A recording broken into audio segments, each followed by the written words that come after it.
केन्द्रीय राजनीतिमा समेत स्थापित नेताको भिडन्तले गण्डकी प्रदेशको तनहुमा निर्वाचनको माहौल उत्कर्षमा। क्षेत्र नम्बर 1 मा वर्तमान कंग्रेस र पूर्व कंग्रेस नेताबीच नै भिडन्त। चुनावी सरगर्मी बढ़ेको मकवानपुरमा कंग्रेस र एमाले दुवैका लागि राप्रपा चुनौती। कैलाली 1 मा ठूला दलको टाउको दुखाइ हुन सक्ने नागरिक उन्मुक्ति पार्टी आन्तरिक विवाद मल्झिँदै मध्य प्रदेशमा स्वतन्त्र उम्मेद्वारको लर्को।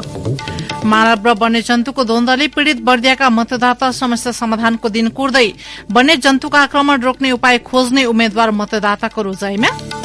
म्यानमारको सैन्य सरकारलाई शान्ति पुनर्स्थापना सहित प्रजातन्त्र पुनर्बहालीका लागि राष्ट्रसंघको आग्रह। र प्रधानमन्त्री कप 1 दिवसीय पुरूष क्रिकेट प्रतियोगिताको उपाधि एपीएफलाई आर्मी 4 विकेटले पराजित। नमस्कार, कान्तिपुर डायरीका साथमा साथी सन्तोष र म पार्वता। समाचार अब विस्तारमा। शुरूमा निर्वाचन विशेष। प्रतिनिधि सभा तथा प्रदेश सभा निर्वाचन विशेष।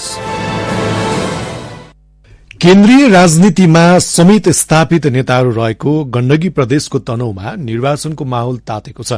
प्रतिनिधि सभाको 2 र प्रदेश सभामा 4 सीटका लागि गठबन्धन र एमाले सहित 57 जना चुनावी प्रतिस्पर्धामा छन्। क्षेत्र नम्बर 1 मा वर्तमान कंग्रेस र पूर्व कंग्रेस नेताहरू बीचको भिडन्तले चुनावी माहौल उत्कर्षमा पुग्दा दुवै उम्मेद्वारलाई पूर्व सहकर्मी तगारो बन्ने देखिएको छ। कंग्रेस वरियतामा दोस्रो नम्बरमा रहेका नेता रामचन्द्र पौडेल 6औं पटकका लागि संघीय संसद भवन छिर्ने प्रयासमा छन्। यसअघि उनी 2048, 51 र 56 को संसदीय निर्वाचन एवं 2062 को पहिलो संविधान सभा र 2070 को दोस्रो संविधान सभामा तनहुबाट निर्वाचित भएका थिए।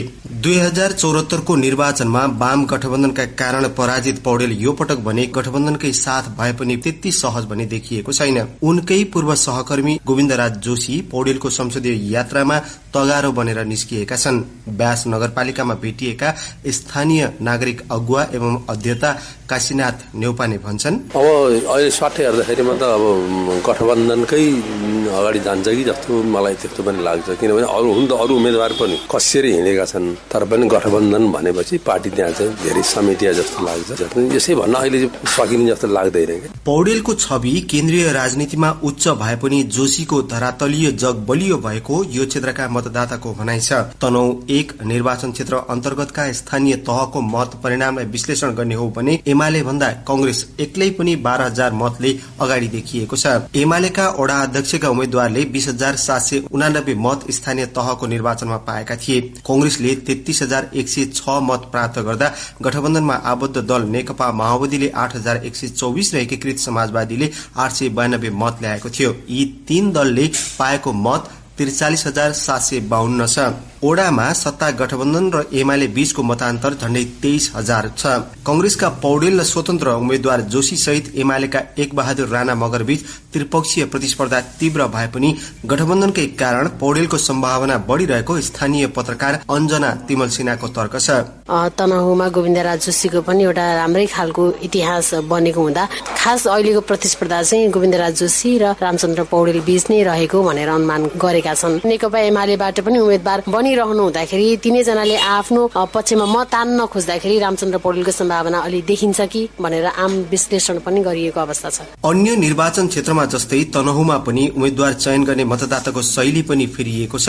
दलीय आधारमै भोट हाल्नुपर्छ भन्ने मानसिकता परिवर्तन भएकाले अहिले चुनावी आकलन गर्न कठिन हुने अधिवक्ता सरिता थापा भण्डारीको तर्क छ। अहिले जनताहरुमा चाहिँ अलिकति जसलाई हाले पनि जे गरे पनि के हुन्छ त भन्ने कुराहरु चाहिँ जनमानसबाट आइरहेको अवस्था चाहिँ छ। युवा जमातहरुलाई चाहिँ अलिकति कन्भिन्स गराउन चाहिँ मेहनतै गर्नुपर्ने हुन्छ। किन भन्दा अहिले 3टा पुस्ताको कुरा आइरहेको छ। हजुरबा पुस्ता, बुवा पुस्ता र छोराछोरी पुस्ताहरु भन्ने कुराहरु आइरहेको छ। स्थानीय व्यवसायी सागर उदासको पनि भनाइ उस्तै छ। विगत लामो समयदेखि चुनाव जो लड्नुभयो उहाँहरू नै आउनु भएको छ।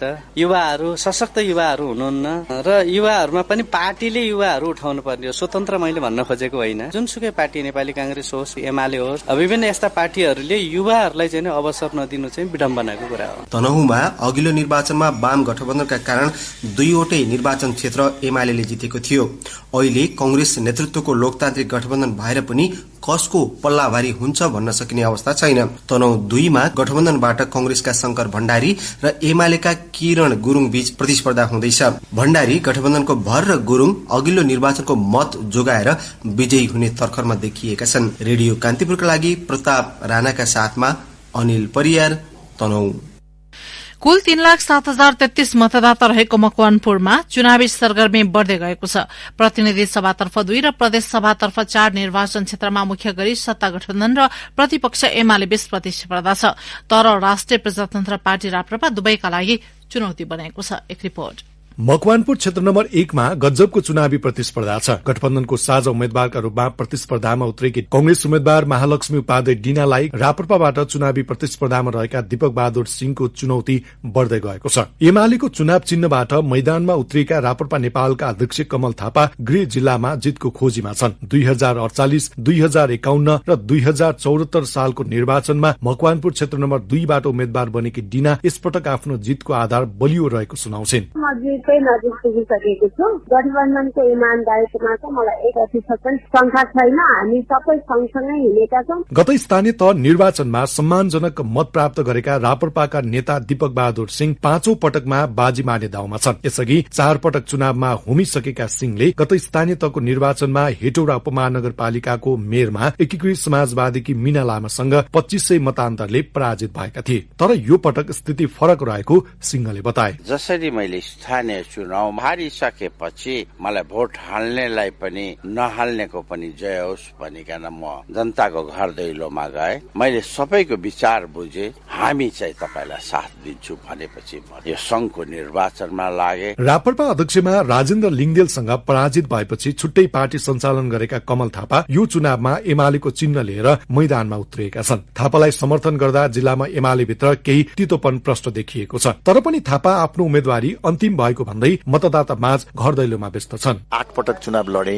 अब चुनावी प्रतिस्पर्धामा म आउन चाहन्न। मैले विगतमा शुरू गरेका अधुरा र अलपत्र आयोजनाहरू छन्, त्यसलाई पूरा गर्नुपर्ने दायित्व पनि ममा छ। म यो पटक चुनाव लडेको हुँ। क्षेत्र नम्बर 1 मा 16 जना उम्मेद्वार छन्। यस निर्वाचन क्षेत्रलाई हेर्दा गठबन्धनलाई 2 पूर्व पञ्चहरूको घेराबन्दी चुनौतीपूर्ण देखिएको छ। क्षेत्र नम्बर 2 मा चुनावी प्रतिस्पर्धा तीव्र नभए पनि राष्ट्रिय स्वतन्त्र पार्टीको उम्मेद्वार भरत पराजुली चुनौती बन्न सक्ने देखिएको छ। एकीकृत समाजवादीका विरोध खतिवड़ा एमालेका महेश बर्तौला बीच मुख्य प्रतिस्पर्धा हुँदा यहाँ एमाले विभाजनको असर पर्ने आकलन गरिएको छ। खतिवड़ा यसअघि सोही क्षेत्रबाट 2048, 2051, 2056 र 2074 सालको संसदीय निर्वाचनमा विजय भइसकेका छन्। पुनः विजय हुनेमा ढुक्क खतिवड़ा भन्छन्। एमालेको मत पनि विभाजन भए पनि 50% विभिन्न कारणले मलाई मतदान गर्ने तहमा पुगेका छन्। एउटा त विश्वास होला, एउटा सिनियरको नाताले होला, एउटा चाहिँ केन्द्रीय राजनीतिमा पहुँच राख्ने कारणले होला, एउटा भोलि यो गएपछि चाहिँ खास कुनै जिम्मेवारीमा पनि पाउन सक्छ र मकवानपुर जिल्लाको लागि काम हुन्छ भन्ने कारणले होला। यसो त सो क्षेत्रमा खतिवड़ाकै मुद्दा लिएर चुनावी प्रतिस्पर्धामा रहेका राष्ट्रिय स्वतन्त्र पार्टीका उम्मेद्वार भरत पराजुली नयाँ अनुहारका रूपमा उभिएका छन्। कांग्रेस पृष्ठभूमि भएका पराजुलीले विकट गाउँहरूमा हुने गाँजा खेतीलाई आय आर्जनका लागि कानूनी प्रक्रिया पूरा गर्ने प्रतिबद्धता अहिले मतदातामाझ बाँडिरहेका छन्, जुन मुद्दालाई यसअघि नै खतिवड़ाले संसदमा उठाइसकेका छन्। तर चुनावमा प्रतिबद्धता जाहेर गर्ने र चुनावपछि फर्किएर नआउने नेताहरूको व्यवहारका बीचमा नयाँ अनुहारले प्रवेश पाउनेमा ढुक्क छन् पराजुली। हिजो जितेर गएकाहरूले बोलेका कुराहरू सम्बोधन गर्नु त कता कता आज अहिले पनि दूर दराज जनताहरूको चाहिँ समस्या विगतको भन्दा बरु बढे जस्तो लाग्छ, घटेको अवस्था छैन। सो क्षेत्रमा एक स्वतन्त्र समेत गरी 10 जना उम्मेद्वार छन्। मकवानपुरका अनुभवी नेताहरू आफ्नो साख जोगाउने रणनीतिमा लागिरहँदा स्वतन्त्र रूपमा चुनावमा उभिएका उम्मेद्वारमा पनि जोश कम देखिँदैन। जित जोशको हुन्छ कि अनुभवको, त्यो हेर्न मंसिर 4 कुर्नै पर्छ। रेडियो कान्तिपुरका लागि सहकर्मी सुभाष बिडारीका साथमा सन्तोष गन्धर्व। कैलालीका 5 मध्ये सबैभन्दा बढ़ी चासोको निर्वाचन क्षेत्र हो क्षेत्र नम्बर 1, जहाँ गठबन्धन एमाले सहित अन्य दलका लागि नागरिक उन्मुक्ति पार्टी मुख्य चुनौती बनेको छ। पहिचानको मुद्दा लिएर चुनावी मैदानमा होमिएको यो पार्टीको दबदबा यो क्षेत्रमा अहिले पनि उत्तिकै छ। तत्कालीन टिकापुर घटनाबाट उत्पत्ति भएको र आफूलाई पीड़ितहरूको पार्टी भन्न रुचाउने यही पार्टीप्रति भने तत्कालीन हिंसात्मक घटनामा दोषी करार भएर राजबन्दी बनेका र हाल मुद्दा खेपिरहेका एवं तत्समय आन्दोलनमा प्रभावित भएका पीड़ितहरू भने सन्तुष्ट छैनन्। पहिचानकै पक्षमा आफू भए पनि नागरिक उन्मुक्ति पार्टीबाट भने उनीहरू अलग छन्। एक रिपोर्ट। कैलालीलाई अखण्ड सुदूरपश्चिममा नराख्न र छुट्टै थरूहद प्रदेशको माग गर्दै 2072 भाद्र 7 गते भएको प्रदर्शनमा हिंसा भड्किएको थियो। घटनामा 7 प्रहरी र 1 बालक मारिएपछि राज्यबाट थारू समुदायमाथि चर्को दमन भयो। टिकापुर घटनाका योजनाकारको आरोप लागेका रेशम चौधरी 2074 को निर्वाचनमा कैलाली 1 बाट प्रतिनिधि सभा सदस्यमा उम्मेद्वार भए र फराकिलो मतान्तरमा विजयी पनि भए। तर जिल्ला र उच्च अदालतले उनलाई दोषी करार गरेपछि अहिले पनि काठमाडौँको दिल्ली बजार कारागारमा छन्। उनै रेशम चौधरीले जेल भित्रैबाट खोलेको पार्टी हो नागरिक उन्मुक्ति पार्टी। 2078 पौष 19 गते खोलिएको यो पार्टीले गत वैशाखमा सम्पन्न स्थानीय तहको निर्वाचनमा पहिलो पटकमै 4 स्थानीय तहमा विजय हासिल गरेको थियो। तर पहिचान र अधिकारका कुरा गर्दा गर्दै तत्कालीन टिकापुर घटनामा संलग्न भएको भने सरकारी मुद्दा बोकिरहेकाहरू भने यो पार्टीबाट अलग छन्। राजद्रोह लगायतका मुद्दामा जेल सजाय भोगेका र हाल महिनै पछि अदालतमा तारिख खेपिरहेका चुन्नीराम चौधरीले नागरिक उन्मुक्तिले थारू मुद्दाको आडमा स्वार्थको राजनीति गरिरहेको आरोप लगाए। हामी राष्ट्रिय सहमति बनाएर थप कसरी देशलाई अग्रगमनतर्फ सबै जात जातिलाई समेट्नेतर्फ लाग्नुको सट्टा अब केही साथीहरूले स्वार्थको लागि अब पार्टी खोल्नु भएको छ। अब उहाँहरूले हाम्रो मुद्दालाई धेरै भन्जाए। जबसम्म राष्ट्रिय सहमति बन्दैन, सबै ठूला राजनीतिक दलहरू एक ठाउँमा आउँदैनन्, तबसम्म हाम्रो यो जुन समस्या छ समाधान हुन सक्दैन। चुन्नीलाल जस्तै टिकापुर घटनाका राजबन्दी एवं सरकारले लगाएका कैयौं मुद्दामा कैद भुक्तान गरेर अहिले पनि अदालत धाइरहेका रामप्रसाद चौधरी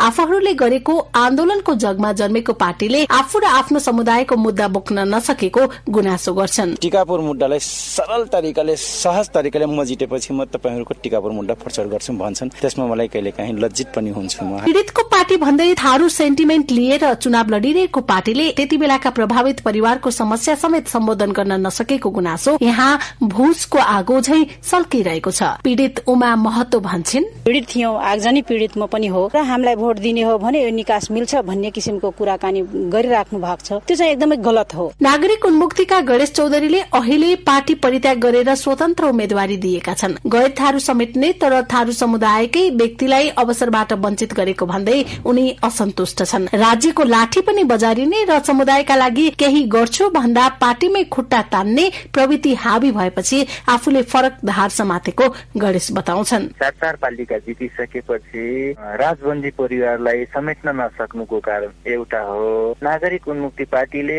मेजर 5 पोस्टमा कुनै पनि थारूलाई समावेश नगरिसकेपछि हामीले पनि समावेश हुनुपर्छ मेजर 5 मा भनिसकेपछि कुरा नमिलेको आन्तरिक द्वन्द्व भएको हो। त्यसको कारण चाहिँ कुराहरू चित्त बुझेन, यो समावेश सुधारेर लैजानुपर्छ भन्दाखेरि स्वतन्त्र दिँदाखेरि मलाई कारबाही हुने, व्यक्ति पछि फरक विधान बन्दो रहेछ कि जस्तो मेन कारण चाहिँ यही चिन्ता। अर्का नेता छोटेलाल चौधरीले पनि आफ्ना असन्तुष्टि पोख्दै स्वतन्त्र उम्मेदवारी दिएका थिए। तर पदाधिकारीको जोड बल र अंक गणित मिलेपछि उनले अहिले नागरिक उन्मुक्तिलाई नै समर्थन गर्दै हिँडेका छन्। थारूको पार्टी भनिए पनि यो पार्टीमा अध्यक्षदेखि अधिकांश पदाधिकारी गैर थारू छन्। यद्यपि पार्टीकी अध्यक्ष रञ्जिता श्रेष्ठले भने आफूहरू थारू मात्र नभई सबैको समावेशी पार्टी बन्नुपर्ने आवश्यकतामा सबै समुदायका व्यक्ति समेटिएको स्पष्टीकरण दिएकी छिन्। हामीले थारू मात्रै समावेश गर्नुपर्छ भन्ने हैन नि, यो त समावेशी पार्टी हो नि। पीड़कका विरुद्ध पीड़ितको पार्टी भन्दै प्रचार गरिरहेको यो पार्टीभित्र देखिएको फुट र त्यसले नेता कार्यकर्तामा छाएको निराशा र असन्तुष्टिले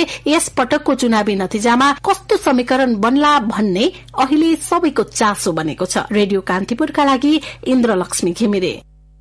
यो निर्वाचनमा मध्य प्रदेशमा स्वतन्त्र उम्मेद्वारको लर्को लागेको छ। प्रदेशका 8 जिल्लामा रहेका 64 निर्वाचन क्षेत्रमा प्रतिनिधि तथा प्रदेश सभा निर्वाचनका लागि 1598 जना चुनावी मैदानमा उत्रिँदा 849 उम्मेद्वार त स्वतन्त्र नै छन्। प्रतिनिधि सभातर्फ सबैभन्दा धेरै धनुषामा 103 मध्ये 67 स्वतन्त्र उम्मेद्वार चुनावी प्रतिस्पर्धामा छन्। यस्तै प्रदेशसभातर्फ धनुषामा 138 उम्मेद्वार मध्ये 78 स्वतन्त्र छन्। राम्रै छवि बनाएका व्यक्तिको स्वतन्त्रमा उम्मेद्वारी पर्दा दलगत उम्मेद्वारमाथि चुनौती थपिएको छ।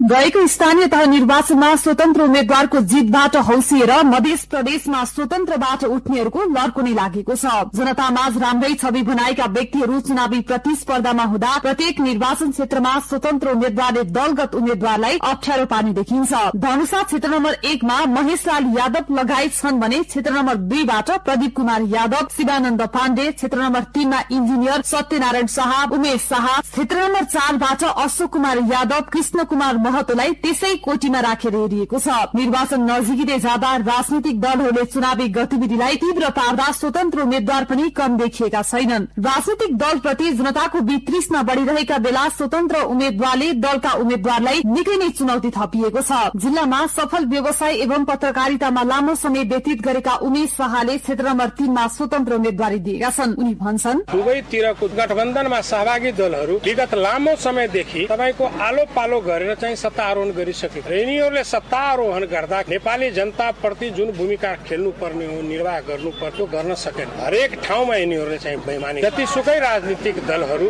शासन सत्तामा पुगे तर यिनीहरूको शासकीय आचरण र छवि चाहिँ मतलब कि त्यो शासक जस्तै देखियो। यस्तै अर्का चर्चित एवं सम्भावना बोकेका उम्मेद्वार हुन् सत्यनारायण शाह। शाहले धनुषा क्षेत्र नम्बर 3 बाट आफ्नो उम्मेद्वारी दिएका छन्। इन्जिनियरिङ पृष्ठभूमिका शाहले करिब 33 वर्ष नेपाल सरकार अन्तर्गत रहेर विभिन्न विभागमा काम गरिसकेका छन्। उनी भन्छन्, उहाँहरूले चाहिँ परिवर्तन चाहिँ खोजेकै हो।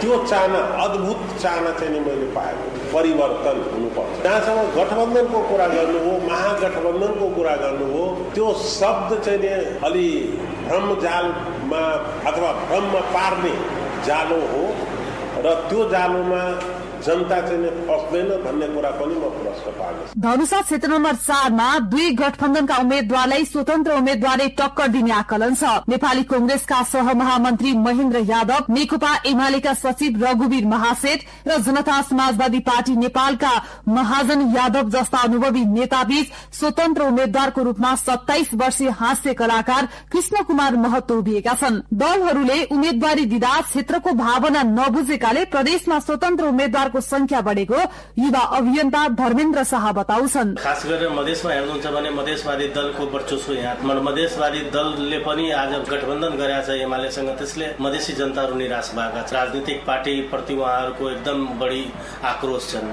यही कारण हो कि सम्भावना बढी छ, यहाँ स्वतन्त्र उम्मेद्वारहरू जित्ने सम्भावना बढी छ। स्थानीय तह कार्यकारी भए पनि सांसद विधायकी मात्रै हो। चुनाव जिते पनि स्वतन्त्र उम्मेद्वार संसदमा एक्लो रूपमा उभिनु पर्ने हुँदा मधेस मुद्दा, कानून तथा नीति निर्माणमा पनि गाह्रो हुने मधेसको राजनीतिलाई नजिकबाट निहालेका नित्यानन्द बताउँछन्। मधेसका आइडियोलोजी, मधेसका विचार र मधेसका माग र मुद्दाहरू सम्बोधन गर्न स्वतन्त्रहरूलाई त हम्मे पर्छ, किन भन्दाखेरि हाउसमा 2/3 बहुमत हुनु पर्यो। मध्य प्रदेशमा विशेष गरी सबै दलभित्र चुनावी तालमेललाई लिएर असन्तुष्टि छ। विचार सिद्धान्त फरक भएका दलसँगको तालमेलले कार्यकर्ता एवं निश्चित पार्टीको सिद्धान्त विचारलाई मन पराउने मतदाता समेत भड्किएका छन्। असन्तुष्टिको मत स्वतन्त्रतर्फ ढल्कदा र दलका कमजोरीलाई स्वतन्त्रहरूले आफ्नो चुनावी एजेण्डा बनाउँदा मध्य प्रदेशमा उनीहरूले दलगत उम्मेद्वारलाई थप चुनौती सिर्जना गरेका छन्। रेडियो कान्तिपुरका लागि सहकर्मी श्याम सुन्दर शशीका साथमा तुलसी अरियाल। कान्तिपुर डायरीमा अब ब्रेकको पालो। अब कान्तिपुर सविस्तारको पालो। कान्तिपुर सविस्तार। राजनीतिक खिचतानी भन्दा पनि मानव र वन्यजन्तुको द्वन्द्वले वर्षौंदेखि पीड़ित बर्दियाका मतदाता समस्या समाधान हुने दिन कुरेर बसिरहेका छन्। नजिकैको बर्दिया राष्ट्रिय निकुञ्जबाट बाहिरिने बाघ र हात्तीको आक्रमणबाट हुने मानवीय क्षति र अन्य वन्यजन्तुले खेती किसानीमा पुर्याउने नोक्सानी स्थानीयवासीको मुख्य समस्या जस्तै भइरहेको छ। त्यसैले लुम्बिनी प्रदेशको बर्दियामा वन्यजन्तुको आक्रमण रोक्ने उपाय खोज्ने उम्मेद्वार मतदाताको रोजाइमा छन्।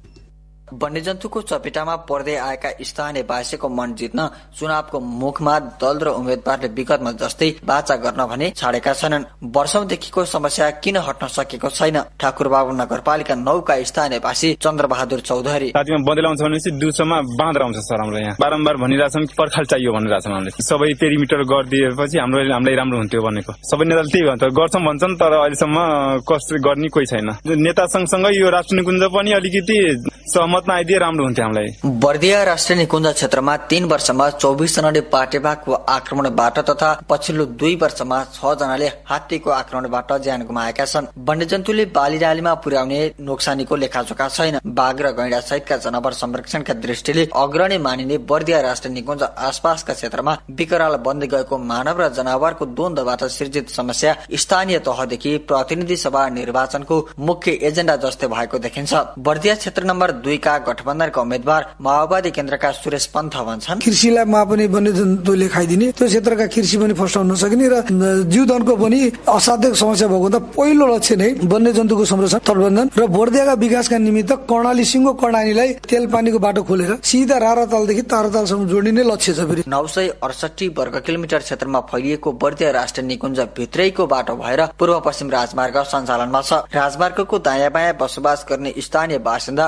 बाघको आक्रमणबाट सबैभन्दा बढी आक्रान्त छन्। स्थानीयवासीले झेल्दै आएको समस्या अन्त्य गर्ने दलहरूको चुनावी बाचा पनि वर्षौंदेखि उस्तै छ। क्षेत्र नम्बर 2 का राप्रपाका उम्मेद्वार विनय रावल वन्यजन्तुको आक्रमण र यसले निम्त्याएको समस्या बारे भन्छन्, दुखमा छ बर्दिया, त्रासै त्रासमा तपाईको बर्दियालीहरूले आफ्नो रात बिताइरहेको छ। बाघ आएर आफ्ना पालेका गाई गोरु बाख्रा बाख्री चल्लाहरूलाई लगिदिने हो कि बँदेल आएर तपाईको आफूले मेहनत गरेर खेती गरेको रातारात बाली नाली सर्वनाश गरिदिने हो कि चिन्ता त्रासै त्रासले उहाँहरू सुत्न खोज्नुहुन्छ तर उहाँहरूलाई निन्द्रा लाग्दैन। हेर्नुहोस्, त्यस्ता टेक्नोलोजीहरू आइसक्यो जसमा चाहिँ तपाईको यो चीजलाई चाहिँ इजिली सम्बोधन गर्न सकिन्छ। त्यसैले इट्स अल अबाउट बजेट र एलोकेसन। निकुञ्जका अधिकारीहरूका अनुसार वन्यजन्तु र मानवबीचको द्वन्द्वका थुप्रै कारणहरू छन्। जंगलमा बस्न रुचाउने बाघ गाउँ तथा मानव बस्तीमा पुग्नका कारणबारे बर्दिया राष्ट्रिय निकुञ्जका वार्डन तथा प्रमुख संरक्षण अधिकृत अशोक कुमार भण्डारीले भने, वयस्क भाले बाघले त्यहाँ भएको अर्को भाले बाघलाई कि आफू त्यो ठाउँबाट छोडेर जानुपर्छ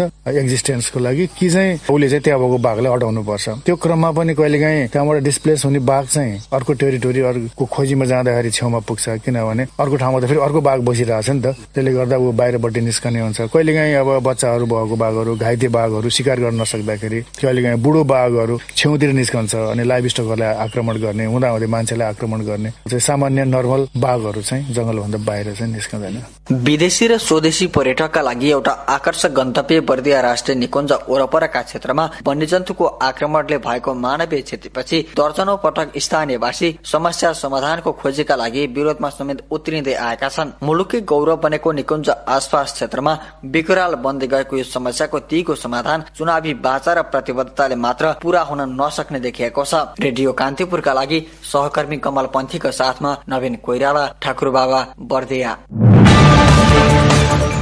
कान्तिपुर सविस्तार। कान्तिपुर डायरीमा पुनः ब्रेकको पालो। प्रसंग राष्ट्रिय ध्वजावाहक नेपाल वायुसेवा निगमले रूपन्देहीको भैरवा स्थित गौतम बुद्ध अन्तर्राष्ट्रिय विमानस्थलबाट अन्तर्राष्ट्रिय उडान गर्ने भएको छ। सन् 2022 को डिसेम्बरको अन्तिमसम्म भैरवाबाट अन्तर्राष्ट्रिय उडान गर्ने तयारी भइरहेको नेपाल एयरलाइन्सका प्रवक्ता अर्चना खड्काले बताउनुभयो। निगमका वाणिज्य विभागका निर्देशकको संयोजकत्वमा अन्तर्राष्ट्रिय उडान सम्बन्धी अध्ययन भइरहेको छ। गौतम बुद्ध अन्तर्राष्ट्रिय विमानस्थलबाट अन्तर्राष्ट्रिय उडान कुन कुन गन्तव्यमा उडान गर्ने भन्ने बारेमा समितिको प्रतिवेदन जारी गरेपछि बोर्डले निर्णय गर्ने तयारी रहेको प्रवक्ता खड्काले बताउनुभयो। संयुक्त राष्ट्रसंघका महासचिव एन्टोनियो गुटेरेसले म्यानमारको सैन्य सरकारलाई शान्तिपूर्ण स्थापना सहित प्रजातन्त्र पुनर्बहालीका लागि आग्रह गर्नुभएको छ। दक्षिण पूर्वी एसियाली राष्ट्रहरूको संगठन आसियानको क्षेत्रीय शिखर सम्मेलनमा महासचिव गुटेरेसले म्यानमारमा जारी गृहयुद्ध र रक्तपातपूर्ण अवस्थाको अन्त्यका लागि सेना नेतृत्वको जुन्ता सरकारले पहल कदमी लिनुपर्नेमा जोड़ दिनुभयो। अब खेल प्रसंग। सशस्त्र प्रहरीको एफएफ क्लबले प्रधानमन्त्री कप 1 दिवसीय पुरूष क्रिकेट प्रतियोगिताको उपाधि जितेको छ। कीर्तिपुर स्थित क्रिकेट मैदानमा आज भएको फाइनलमा अर्को विभागीय टोली त्रिभुवन आर्मी क्लबलाई 4 विकेटले हराउँदै एफएफ क्लब च्याम्पियन बनेको हो। एफएफले प्रधानमन्त्री कप जितेको यो दोस्रो अवसर हो। उपाधिसँगै एफएफले नगद 10 लाख रूपियाँ पुरस्कार प्राप्त गरेको छ। उपविजेता बनेको आर्मीले 5 लाखमा चित्त बुझाएको छ। सेमी फाइनलबाट बाहिरिएका पुलिस क्लब र मध्य प्रदेशले 50-50 हजार प्राप्त गरे। आर्मीका सोमपाल कामीलाई खेलाउन दिने नदिने बारे विवाद भएपछि ढिलो गरी शुरू खेल 40 ओभरमा छोट्याइएको थियो। पहिले ब्याटिङ गरेको आर्मीले एफएफलाई जितका लागि 180 रनको लक्ष्य दिएको थियो। 16 एपीएफले 38 ओभर 3 बलमा 6 विकेट गुमाएर पूरा गर्यो। एपीएफको जितमा भुवन कार्कीले सर्वाधिक 55 रनको अर्धशतकीय इनिङ खेले। सुमित महर्जनले 34 रन जोड्दा प्रदीप पैरीले 20 रन बनाए। कप्तान शरद भेसाउकरले अभिजित 16 रन जोडे। आर्मीका जितेन्द्र मुखियाले 2 विकेट लिए। यसअघि एपीएफले टस जितेर फिल्डिङ रोजेपछि पहिले ब्याटिङ गरेको आर्मी 39 ओभरमा 179 रनमा अल आउट भएको थियो। आर्मीका तर्फबाट राष्ट्रिय टोलीका नवनियुक्त कप्तान रोहित कुमार पौडेलले सर्वाधिक 49 रन बनाए। जितेन्द्र मुखिया 24 रनमा अभिजित रहे। एपीएफका अमर सिंह रौटेला र मौसम ढकाले समान 3-3 विकेट लिए। किशोर महतोले 2 विकेट लिए। अन्त्यमा बुलेटिनका प्रमुख प्रसंग पुनः एकपटक। केन्द्र राजनीतिमा समेत स्थापित नेताको भिडान्तले गण्डकी प्रदेशको तनहुमा निर्वाचनको माहौल उत्कर्षमा। क्षेत्र नम्बर 1 मा वर्तमान कंग्रेस र पूर्व कंग्रेस नेताबीच नै भिडन्त। चुनावी सरगर्मी बढ़ेको मकवानपुरमा कंग्रेस र एमाले दुवैका लागि राप्रपा चुनौती। कैलाली 1 मा ठूला दलको टाउको दुखाइ हुन सक्ने नागरिक उन्मुक्ति पार्टी आन्तरिक विवादमा अल्झिँदै मध्य प्रदेशमा स्वतन्त्र उम्मेद्वारको लड्को। मानव र वन्यजन्तुको द्वन्द्वले पीड़ित बर्दियाका मतदाता समस्या समाधानको दिन कुर्दै वन्यजन्तुको आक्रमण रोक्ने उपाय खोज्ने उम्मेद्वार मतदाताको रोजाइमा। म्यानमारको सैन्य सरकारलाई शान्ति पुनर्स्थापना सहित प्रजातन्त्र पुनर्बहालीका लागि राष्ट्रसंघको आग्रह। र प्रधानमन्त्री कप 1 दिवसीय पुरुष क्रिकेट प्रतियोगिताको उपाधि एपीएफलाई आर्मी 4 विकेटले पराजित। हवस् त यिनै प्रसंगसँगै कान्तिपुर डायरीको यो बुलेटिन यही सकिन्छ। राति 8 बजे सेक्युरिटी एण्ड क्राइम डायरी हुनेछ। साथी सन्तोष र म पार्वता आज्ञा माग्छौं। नमस्कार।